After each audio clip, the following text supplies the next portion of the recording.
invite Lea-Anne Henry from the University of Edinburgh, who's going to talk to us about other effective area-based conservation measures. Thank you, Lea-Anne. Georgina. Thank you. Gosh, it's always hard following a nice video like that. Thank you, Eileen, for that. Good morning, everyone. I just want to take this time to thank Howell Marine Consulting for inviting me to give this presentation today. The last time I got to be in this very room before the conference, I was a parent helper on my son's school field trip. I was sitting in the audience learning about Vikings and their role in Scottish history, so I'm really happy to be back and learning more. Yesterday, I learned a lot, and I'm looking forward to what you're offering today for more talks as well to keep learning. The organization of the event's been excellent too, by the way, so thank you for that. So in my 10 minutes here, I'd like to introduce you all to the forgotten middle child of area-based management tools, OECMs. And don't worry if you've never heard of OECMs before. Many people haven't, many scientists haven't. So in my talk, I hope to introduce OECMs as an opportunity for the mass community here and further afield to formally recognize these structures for their conservation value that they now offer. Oops. So just to begin, a lot of us have used the term in the past day or so of de facto MPAs. I'd like to erase that in your mind and try and in your mind replace it with things like OECMs. They're not the same thing, they're distinct, but both will contribute to that fantastic 2030 target that we have of protecting our seas and oceans by 30%, and that was set by the Convention on Biological Diversity. I believe that the OECM concept hasn't yet been explored for oil and gas structures in particular. I think its potential has been underestimated, and I'm hoping this talk can open up some, maybe some chats and conversations about what we might do in that respect. Many countries, as you know, have begun to meet their 30% target, which they should be congratulated for. I think the UK has done pretty well.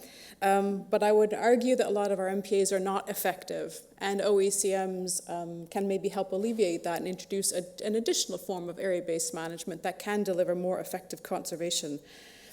So just further on to that, the concept, I understand it's, at least in this respect for this community, it's in a really early phase. It's a thought experiment I've been having for the past few years. Why aren't we trying this out yet? It's not without its controversy. Yesterday we learned a lot about norms, the ongoing plastic legacy, and not to mention the drill cuttings around some of these structures. So there's a lot to consider. Right, I'm taking a lot of this presentation from this particular piece of guidance developed by the IUCN in collaboration with the CBD Secretariat. Just to distinguish what an OECM is, it's not an MPA. Stop saying de facto MPAs, they're not. MPAs have conservation as their primary objective, but an OECM delivers conservation benefits almost by accident. By the way it's managed, by the way it's governed, it's delivering conservation benefits as well, and I'll give you a few examples in a minute.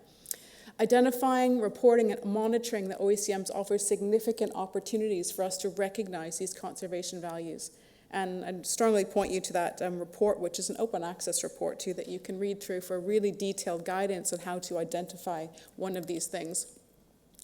You have to meet 4 criteria to see if you can identify an area as an OECM, and I'm going to review in the context specifically to an oil and gas derogated structure, how we might meet some of these criteria, but also where the big data gaps are and the challenges we might have in actually testing this out and stress testing this.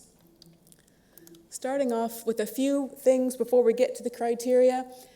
If you've not heard of OECMs before, as I said, they're different from MPAs, but I've given you a few examples here of what might meet the criteria as an OECM, including many locally managed marine areas around the world. Some of them have already gone that extra step to identify themselves formally, so a locally managed marine area can now contribute to that Global Biodiversity Framework target.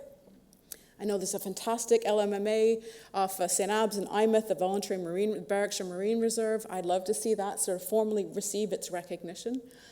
Around the world, many ICAs, so Indigenous and community conservation-led areas, are going forward with that extra step to meet the criteria and be formally recognized for that value. Fisheries closures, NEAFC, the Northeast Atlantic Fisheries Commission, recently identified a series of their vulnerable marine ecosystems as types of OECMs. And I found a lovely example. I'm Canadian. It's an example from Canada of a maple grove forest behind a campus example, because the way that this area for this particular campus is being managed and governed, it ends up protecting this wonderful grove of maple trees in the back. So sites providing conservation can include permanent exclusion zones around defense or industry installations where biodiversity thrives because other uses and disturbance levels have been minimized and reduced. So my question really today in this talk, and I hope maybe we can pick up maybe later around teas and coffees as well, is have we got enough evidence for any of the structures been derogated so far under 98.3 to make these actually count towards our biodiversity and conservation targets? Can we meet this? Would they pass the test? I mentioned the criteria. I'll have go through A, B, C, and D, the different criteria. I'm sorry, most policy talks have a lot of text in them. I'm not going to read it.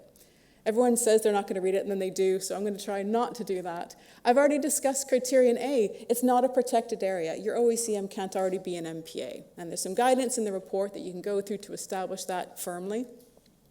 Secondly, going through the area is properly, effectively governed and managed, and we can go into more details about what that means. The guidance is still quite flexible and open itself. There is some more description here on the right-hand side. Several talks throughout the past 24 hours we've heard that we've mentioned residual liability and the operator's responsibility.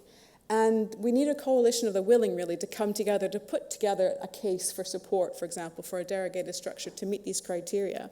But I just wanted to highlight, what that residual liability might mean across different regions. We know what it might mean in the North Sea as well. And very importantly, the criteria is there because we need to know that once we establish something as an OECM, we're not just going to leave it. And to be quite frank, a lot of our offshore MPAs in Scotland in particular, we don't have the money and resources to regularly monitor them. We don't know how effective they are. But we can certainly look at the pressure of human activities and get some kind of proxy for how that looks. So we have to think about, in this criteria on governance and management, who have we got in place? Is there a coalition of the willing? Do people want to get involved and try this out? The regulators, the offshore industry advisors, and wider communities as well.